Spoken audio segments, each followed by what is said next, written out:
For more on this, Cliff May, president of the Foundation for Defense of Democracies and foreign affairs columnist for the Washington Times, joins us now. Cliff, thanks for being with us. Appreciate it. Good morning, Dan and Amy. This is just another thing cooked up by Republicans like Benghazi, Cliff. Well, as I think Amy was suggesting, Benghazi was a terrible failure where Americans died.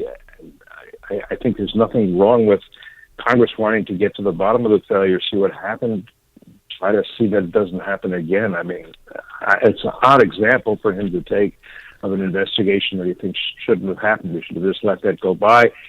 As for these documents, yes, there are troubling national security problems here. One is that Hunter Biden had extensive relations with the Communist Chinese, was getting money from them to invest. Not that he was a brilliant investor, but somehow they trusted him to give that money.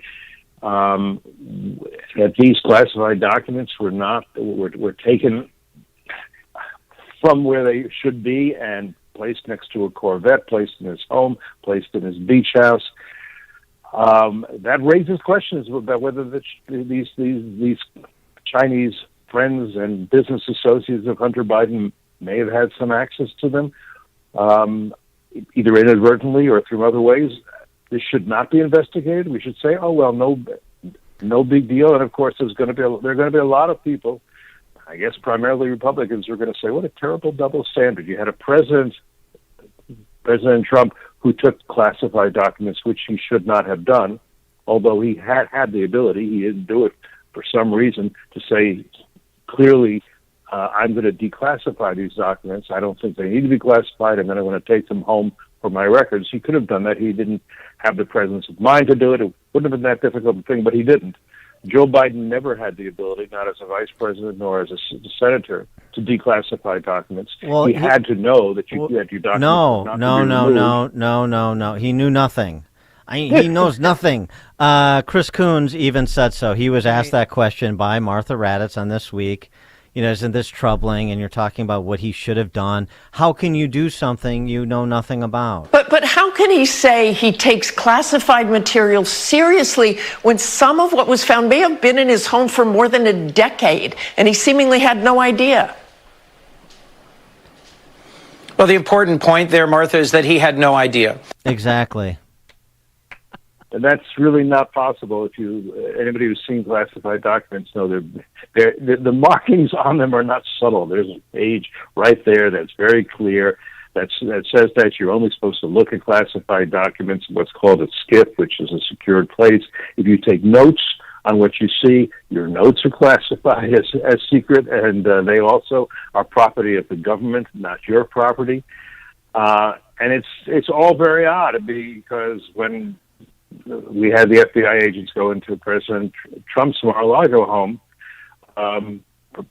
President Biden was outraged and said he didn't understand how the president could do such things. Had he absolutely forgotten what he had been doing since the time that he was a senator? Did he absolutely forget that he was in possession of all these documents, or did he think it would never come to light?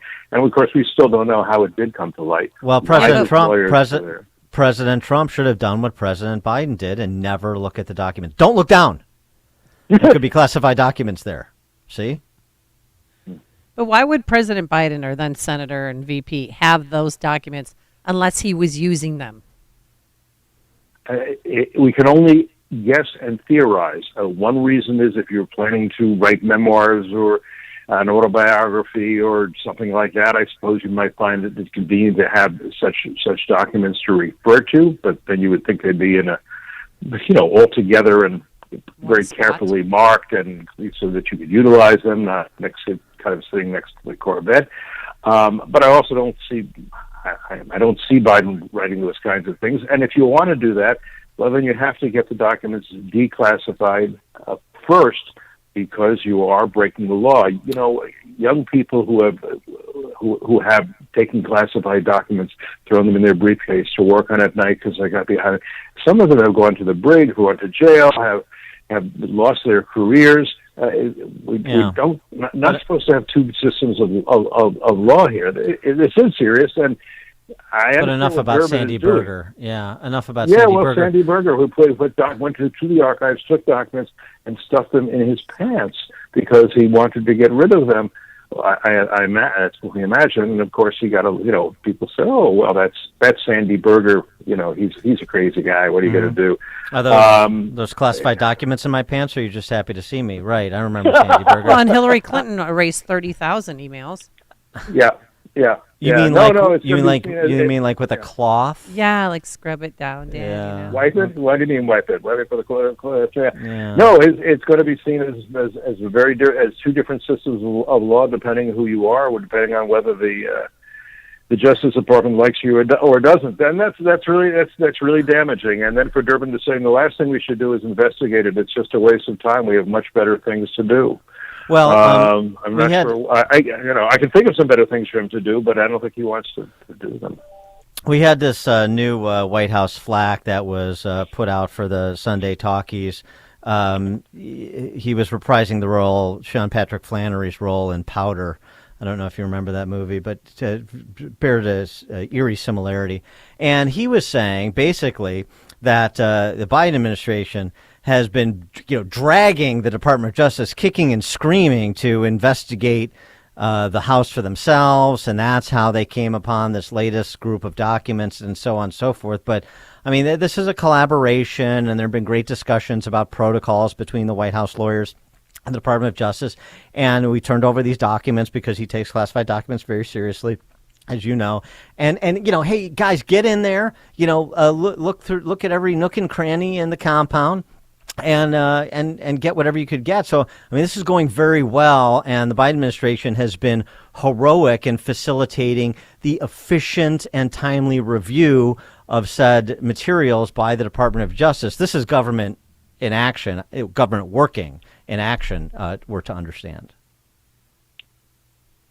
Yeah, I say, guys, I don't have much more to say about it except that it's sort of shocking to a lot of people and disturbing to a lot of people, and it is not giving us the idea giving anybody the idea that there's one system of justice, and we don't know.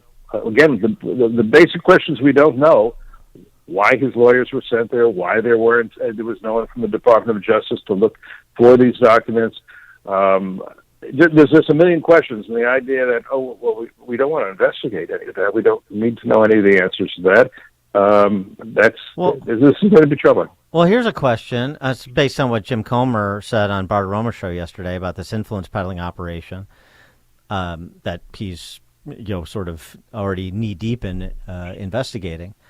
And then the report out that Hunter Biden may have recommended the aide that made the decisions as to which documents to remove from the White House, inadvertently, of course, and then inadvertently placed them in some office space in Chinatown before they were inadvertently placed in his home and at his phony think tank at the University of Pennsylvania.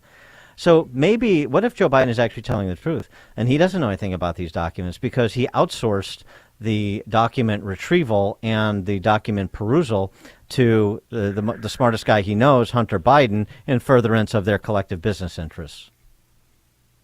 That would be quite a scandal.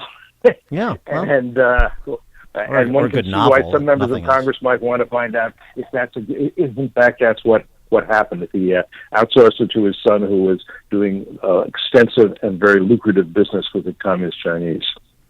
All right, before we let you go, I wanted to get your take on where we stand with repelling the Russian invasion of Ukraine and what you think House Republicans' posture should be with the continued underwriting of Ukraine's resistance.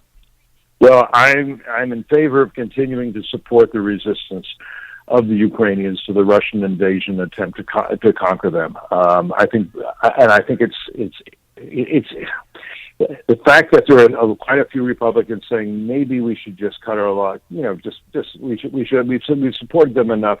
Whatever happens. The fact that the Germans are saying we don't want to give them any Leopard tanks, when we kind of know that Putin is putting together right now plans for a spring offensive.